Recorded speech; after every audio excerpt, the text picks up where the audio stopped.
Cabinet সভায় এটা গুৰুত্বপূৰ্ণ সিদ্ধান্ত লৈছে সেইটো হৈছে আমি পাঁচটা জনগোষ্ঠীক আমি আজি বিশেষকৈ খিলঞ্জীয়া জনগোষ্ঠী হিচাপে স্বীকৃতি প্ৰদান কৰিছো।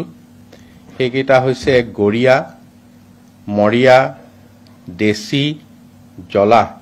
জলাহ মানে যিসকল চাহ বাগিচাত থকা জলাহ সেইসকলৰ কথা কোৱা হৈছে। আৰু সৈয়দ